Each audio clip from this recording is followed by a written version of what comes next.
আমি অনেক সাধারণ একটা মেয়ে, তাই বলে ভেবে নিও না আমি অনেক সস্তা। আমার নিজের মধ্যে আত্মসম্মান বোধটুকু আছে। আমি ব্যক্তিত্বহীন না। যেখান থেকে আমি আঘাত পাই সেদিকে আমি ফিরেও আর তাকাই না। আমি মনে করি সম্পর্কের থেকে সম্মানটা বেশি ইম্পর্টেন্ট। যে সম্পর্কের মাঝে কোনো সম্মান নেই, আমি মনে করি সেই সম্পর্ক থেকে যত তাড়াতাড়ি সম্ভব বেরিয়ে আসা উচিত। আমার বাবা মায়ের কাছ থেকে পাওয়া কিছু শিক্ষা আমার মাঝে আছে। কারো ক্ষতি করে, কাউকে ছোট করে নিজেকে বড় প্রমাণ করার মতন শিক্ষা আমার পরিবার থেকে আমি পাইনি। আর যে জিনিসটা অন্য কারো, সেই জিনিসটা নিয়ে আমি কখনো টানাটানিও করিনি। যে জিনিসটা আমার, সেই জিনিসটা আমি না চাইতেও আমার কাছেই থাকবে। আর যে জিনিসটা আমার ভাগ্যে নেই, সেই জিনিসটা আমি যত চেষ্টাই করি না কেন সেটা আমার কাছে কখনোই থাকবে না। জীবনে আর যাই কিছু আসুক আর যাক, কিন্তু আত্মসম্মানটা যেন কখনোই বিসর্জন না দিতে হয়। অনেক টাকা পয়সার মালিক হয়েও যদি আত্মসম্মান বিসর্জন দিতে হয়, তাহলে আমি ওইরকম টাকা পয়সার মালিক হতে চাই না। আমার জীবনে এতটুকু টাকা পয়সা আসুক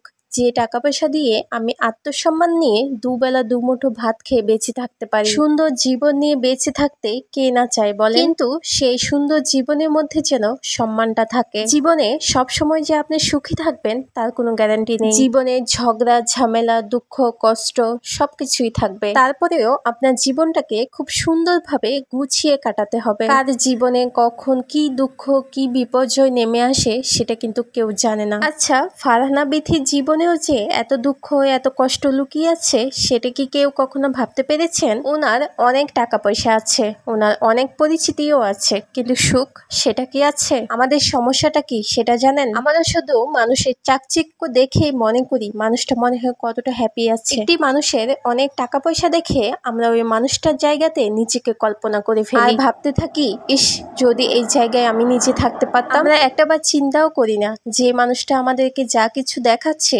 সেটা কি আদৌ সত্যি? মানুষটা কি আদৌ সত্যি সত্যিই এতটাই হ্যাপি আছে? তার জীবনে কি সত্যিই কোনো দুঃখ কষ্ট কিচ্ছু নেই? এত কিছু আমরা চিন্তা ভাবনা না করে ওদের জায়গাতে আমরা নিজেদেরকে কল্পনা করে ফেলি। মানুষের লোভ লালসা থাকা ভালো, কিন্তু অতিরিক্ত লোভ লালসা সেটা কিন্তু আবার ক্ষতির কারণ হয়ে দাঁড়ায়। আমরা যারা সোশ্যাল মিডিয়ার মধ্যে কাজ করি তারা কিন্তু কিছু পাওয়ার বিনিময়েই কাজ করি। বিনিময় ছাড়া কিন্তু কেউ এক পাও এগোয় না। তবে সে বিনিময়টা যেন আসে আপনার কাজের ফলস্বরূপ। তবে মানুষ হিসেবে সবসময় আমি একটা জিনিসই চাই, আমার আশেপাশে মানুষগুলো যেন সবসময় ভালো থাকে। তাদের জীবনে যত দুঃখ, কষ্ট, যন্ত্রণা সবকিছু যেন দূর হয়ে যায়। আমি যেন কারো উপকার না করতে পারলেও কারো জীবনে যেন কষ্টের কারণ না হয়ে দাঁড়ায়। কাউকে দুঃখ কষ্ট দিয়ে আপনি কখনোই সুখী হতে পারবেন না। একটা কথা আমাদের সবারই মনে রাখা উচিত, উপরে একজন আছেন, তিনি সবকিছুই দেখছেন, তিনি সবসময় ছাড় দেন কিন্তু কখনোই ছেড়ে দেন না।